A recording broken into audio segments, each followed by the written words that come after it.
On va tout de suite écouter le texte de ce deuxième dimanche de l'Avent. Nous lisons Saint Luc, chapitre 3, versets 1 à 6. L'an 15 du règne de l'empereur Tibère, Ponce Pilate étant gouverneur de la Judée, Hérode étant alors au pouvoir en Galilée, son frère Philippe dans le pays d'Ithurée et de Traconitide, Lysanias en Abilène, les grands prêtres étant Anne et Caïphe, la parole de Dieu fut adressée dans le désert à Jean, le fils de Zacharie.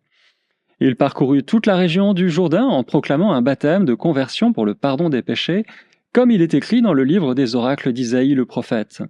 Voix de celui qui crie dans le désert, préparez le chemin du Seigneur, rendez droit ses sentiers, tout ravin sera comblé, toute montagne et toute colline seront abaissées, les passages tortueux deviendront droits, les chemins rocailleux seront aplanis, et tout être vivant verra le salut de Dieu. Alors figurez-vous, Père Julien, que je me suis amusé à compter les impératifs dans les premiers dimanches de l'année C.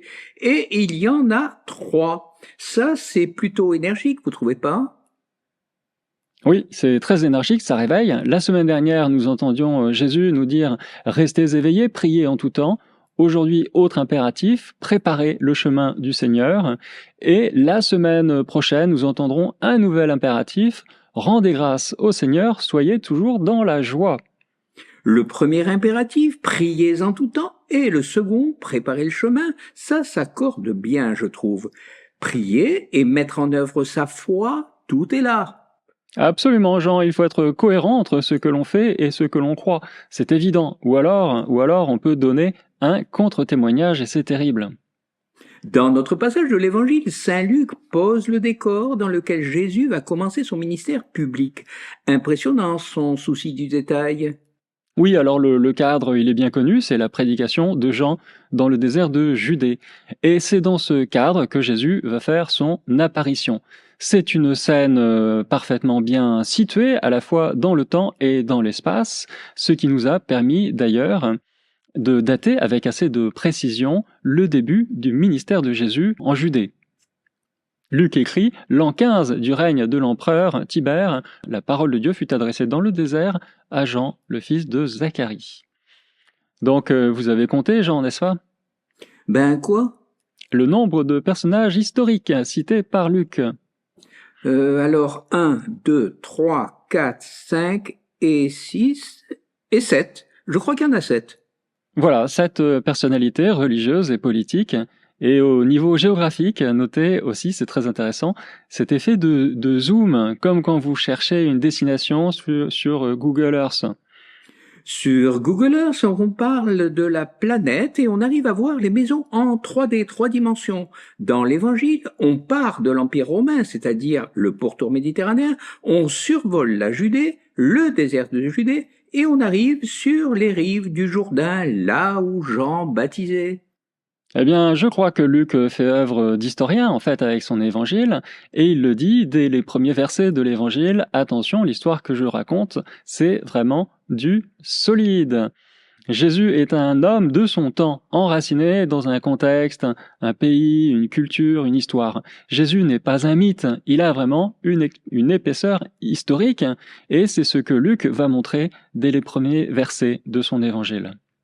Alors je voudrais justement m'arrêter sur l'indication temporelle, l'an 15 du règne de Tibère. Peut-on en déduire une date précise dans notre calendrier pour les débuts de Jésus? Oui, et c'est d'ailleurs l'unique indication précise en ce qui concerne la vie publique de Jésus. Tibère est le successeur d'Auguste, et on sait que Auguste est mort le 19 août de l'an 14. Quand Luc parle de la 15e année du règne de Tibère, alors ça correspond aux années 28 ou 29. Dans notre texte, après cette introduction pour fixer la scène dans le temps et l'espace, c'est étonnant de voir l'irruption de Dieu. Le sujet devient carrément la parole de Dieu elle-même. Il y a du changement dans l'air, n'est-ce pas? Ah oui, beaucoup de changements. Dieu est aux manettes et il intervient directement dans l'histoire des hommes.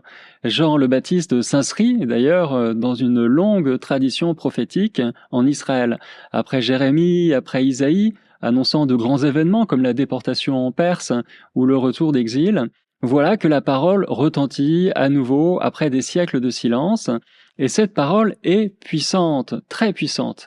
Littéralement, elle tombe sur Jean, elle vient sur le prophète. Et voilà ce qu'elle dit: préparez le chemin du Seigneur, rendez droit ses sentiers, tout ravin sera comblé, toute montagne, toute colline seront abaissées, les passages tortueux deviendront droits, les chemins rocailleux seront aplanis, et tout être vivant verra le salut de Dieu. C'est comme toujours chez les prophètes, une parole très visuelle. Très visuel. Alors on imagine les travaux de l'époque, les chantiers de l'empereur romain, les routes, les viaducs. On pense aussi aux travaux lancés par le roi Hérode le Grand, des travaux herculéens. Ils étaient capables vraiment de déplacer des montagnes. Je crois bien que l'année dernière, en évoquant le texte parallèle de Matthieu, on avait parlé de la citadelle de Masada pour montrer ce que les ingénieurs de l'époque étaient capables de faire. C'est ça, et Jean s'est peut-être inspiré de ces chantiers de construction de l'époque pour annoncer lui aussi de grandes transformations dans le pays. Dieu veut venir en personne, il viendra, coûte que coûte, il déplacera des montagnes, même si les routes ne sont pas prêtes, il viendra quand même. La lumière de Noël resplendira dans notre monde, que nous soyons préparés à la recevoir ou pas, ça ne dépend pas de nous, mais de son bon vouloir. Chers auditeurs, je rappelle que si vous arrivez sur cette chaîne pour la première fois, vous pouvez vous abonner. Si vous êtes déjà abonné, pensez éventuellement à activer l'option notification pour avoir les toutes dernières nouvelles. Et si cette vidéo vous a plu, que vous soyez abonné ou pas, vous pouvez nous le faire savoir avec ce pictogramme. Le pouce, c'est pas grand chose, mais c'est un bon moyen pour nous de progresser. Et nous vous disons à bientôt, à la semaine prochaine. Ça sera le 3e dimanche de l'Avent.